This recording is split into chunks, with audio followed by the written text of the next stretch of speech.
Friends எல்லாருக்கும் வணக்கம். நம்ம இன்னைக்கு நல்ல மொறுமொறுப்பான உளுந்து முறுக்கு எப்படி செய்யலான்னு பார்க்கலாம். இது சாப்பிட்றதுக்கு நல்ல மொறுமொறுன்னு ருசியாக இருக்கும்.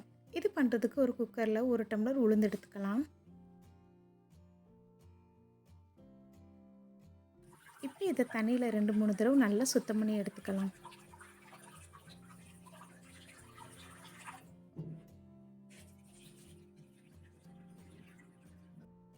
உளுந்தை நல்லா சுத்தம் பண்ணதுக்கப்புறமா எந்த டம்ளரில் உளுந்து எடுத்தோமோ அதே அளவுக்கு 3 டம்ளர் தண்ணி ஊற்றி மீடியம் ஃப்ளேமில் 5 விசில் வச்சு எடுத்துக்கலாம். 5 விசில் ப்ரெஷர் தானாக ரிலீஸ் ஆனதுக்கப்புறமா ஓப்பன் பண்ணி பார்க்கலாம். பாருங்கள், உளுந்து நல்லா வெந்து வந்திருக்கு. இப்போ ஒரு மிக்ஸி ஜாரில் வேக வச்ச தண்ணியோட எல்லா உளுந்தையும் சேர்த்துட்டு நல்லா ஃபைன் பேஸ்ட்டாக அரைச்சி எடுத்துக்கலாம். பாருங்கள், இந்த மாதிரி நல்லா ஃபைன் பேஸ்ட்டாக அரைச்சதுக்கப்புறமா இதை ஒரு அகலமான பாத்திரத்தில் சேர்த்துக்கலாம்.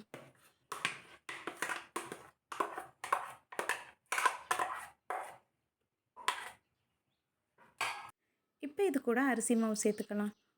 1 கப் உளுந்துக்கு 4 கப் அரிசி மாவு சேர்த்துக்கலாம். எந்த கப்பில் உளுந்து எடுத்தோமோ அதே கப்பில் தான் அரிசி மாவு எடுக்கணும்.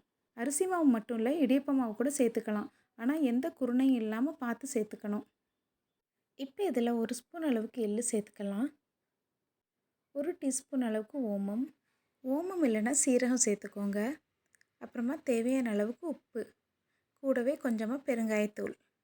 இப்போ இது எல்லாத்தையும் நல்லா கலந்து விட்டுக்கலாம். எல்லாத்தையும் நல்லா கலந்து விட்டதுக்கப்புறமா 2 டேபிள் ஸ்பூன் அளவுக்கு எண்ணெயை நல்லா சூடு பண்ணி இது கூட சேர்த்துட்டு ஒரு ஸ்பூனை வச்சு நல்லா கலந்து விட்டுக்கோங்க. மறுபடியும்